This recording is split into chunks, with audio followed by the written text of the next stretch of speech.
What's up, beautiful people? Welcome to my YouTube channel.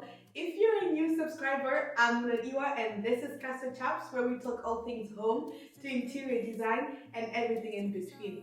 If you're a returning subscriber, what's good? Welcome back. In today's video, I'm going to be talking about this or that Ikea version. If you're not familiar with the game, it's a game which is often played on Instagram stories where people present two options and you have to choose one. But I'm going to be presenting you guys with two options and I'm going to be recommending one, which is more suitable and more, designer preferred.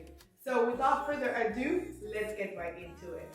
To begin with, I would like to talk about these two mirrors. So this one is the Toftbyn mirror and this one is the Hovet mirror. Now, these two mirrors are pretty close in range. The Toftbyn is $89.99 and the Hovet is coming in at $129. If you see me looking down, I'm just looking at my notes. So they are pretty close in price, right?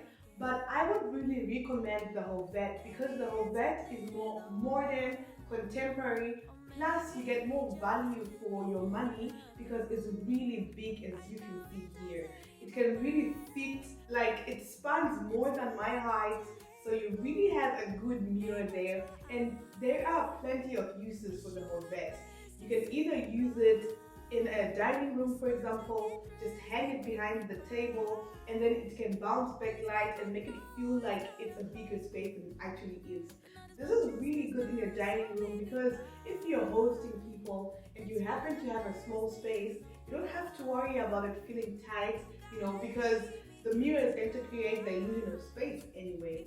But you can also place it anywhere else, like in an entryway or in a bedroom where you just want to check yourself out or close to your closet, right? So I would really advise to go for the Hovet, even though it's slightly more expensive. But I have to appreciate the Toftbyn on the other side because of the frame. So if you want a more traditional look, then definitely go for the Toftbyn. But I think for 90 euros, it's a little bit tight and you could get something preferably better in terms of value for money. The other reason why I really like the Hovet is that you can easily achieve this lean on the wall style, which is very much in the moment. So I would say that's very much contemporary. And if you've been wanting to do that, this would be your chance to do it at a very reasonable price. Ikea just came out with this Varmblixit collection. I hope I'm saying it right. I probably am not, but I have some kind of mixed feelings about this collection. On the other hand, I find it very eclectic, very maximalist, very contemporary. But on the other hand, it really depends how you are going to use it and what parts of the collection you're going to use. So when it comes to the table lights or to the lights in general, I really like this one. I think it is very contemporary, it is sleek, it is minimal, and it has so many ways that you could possibly use it. You can either use it horizontal, you can either use it vertical, you can use it in a corner, you can just stick it along a wall. I think it's very nice and it can add a very subtle detail, especially when you use it in a vertical form and then place it in a corner. I think it will just light up the room and provide some kind of, element of surprise, if I say so myself. So I think that is a very nice lamp that you can experiment with. On the other hand, this donut shape for me is a bit meh. Like what are you going to do with it? It depends what you use it, but I would say for $59.99 you should really go for this one instead. Especially comparing with the prices, the donut one is a little bit juvenile. So unless your style is maximalist or your style is Memphis, then I don't really see how you can tie this element together. But I do have to appreciate the fact that it would look nice as a wall sconce, perhaps in a child's bedroom. That would really look nice. Or even as a playful element in the living room. That could also look good if you pull it off well. But overall, for something which is easier to implement for the everyday person like you and me, then I would suggest this one instead. I really think that when it comes comes to beds, it's either you're going on the highway or nothing. But since Ikea came out with this Tolknig headboard, I think this is a game changer. Why do I say so? You know, buying a really good looking bed can be pricey. But if you want to kind of trade off things, you could buy an average looking bed, which is affordable, and then buy a really good mattress because you want to be comfortable, and then you spruce it up using a nice headboard. In this case, you could use this one. So take for instance this bedroom in Ikea, which is boho, which is giving some really desert vibes with those warm colors, the yellows. It's very rejuvenating actually. But I would use the boho headboard as well, just to tie in those two elements, just like what they did here. I think this makes much more sense. This looks really well put together, and overall, I really put a stamp of approval on this. So I would say if you're looking to save some money, get an average looking bed with no headboard, and then add a really nice mattress together with this headboard for 50 euro. So I think this is a real steal, and it is definitely worth considering. And I give this a stamp of approval. Rather than buying an average looking bed, which is a little bit, mid-priced, but isn't really that nice, nor isn't going to really achieve what you're trying to go for. Let's venture into the world of lamps again. In case you didn't know, I love lamps.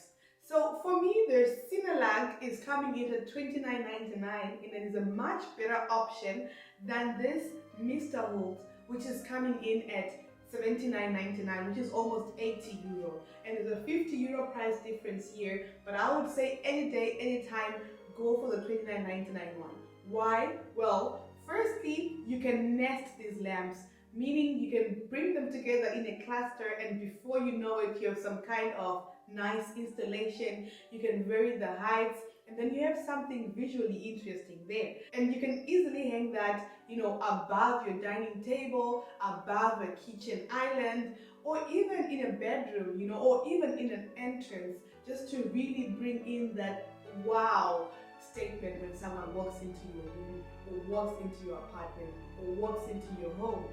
And this one, on the other hand, I didn't like it that much because it is bigger, so you can't really nest them together to create that constellation kind of look. And it's not really that breathtaking for the price point. I would much rather go with a cheaper one and then buy 2 or 3 to create a nested look. If you really want something which is bigger in diameter, the Sinnerlig is also available at a bigger size, which is slightly more expensive, but still less expensive than the Misterhult.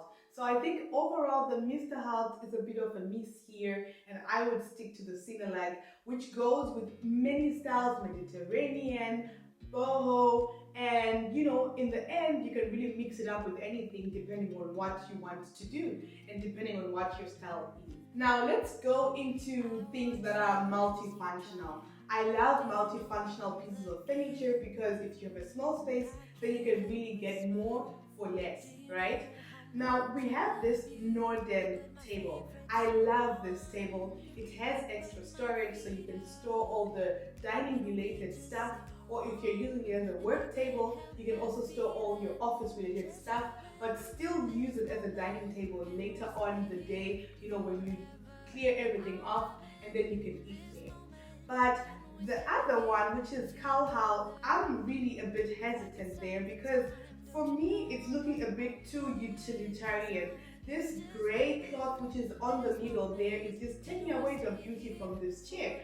I understand that it is quite clever that they have this thing there because you can just stack the chairs in, and so it kind of makes sense. But for me, of course, it's important to optimize function and aesthetics. But when it comes to this case, given that there are two options, I would really go with the Norden. And besides, the Kallhäll doesn't really have space for you to store any dining related materials, meaning you will still have to look for a place to store all your extra cutlery or all your extra dishware. So overall, I would really recommend that go with the Norden. It's way more beautiful, and it's also still space saving while not being too ugly or giving you an eyesore to look at. Besides, the Kallhäll is coming in at 179, so 180, and the Norden is coming at 230. So again, that's a €50 price difference, but I absolutely think it's worth the extra spend just to get it a little bit nicer and to get it a little bit beautiful. Lastly, let's talk about something a bit more utilitarian with some laundry baskets. I absolutely adore this Branas basket. It was really nice. It has some weight to it. It has a nice warm color to it, which will add some warmth to any space. And I really think that this is the best one to go with. I also love that it has a lid, so if you throw all your dirty laundry in there, you don't have to worry about seeing it, nor do you have to worry about the smells, which are, quite synonymous to dirty laundry, right? So I think this one is a great option for your laundry room, or even if you don't have your laundry room, even if you keep your laundry basket in a bathroom, you can still know that you have that element of warmth and everything is closed and out of sight where it belongs. But on the other hand, whilst this one is also, from the same family in terms of natural material, reed, and also adding warmth to a space, I think the downfall is that this one is open, so you can see everything, and the smell is just, all over the room. Perhaps you're done with laundry, and then you just throw all the clothes in there, you fold them, you store them in there, and then the next point is that you put them back into the wardrobe. In that sense, I think this open basket makes sense. But in all other cases, I think for the laundry basket, it's better to go for the Branas. So, we come to the end of this video, and I'll catch you in the next one.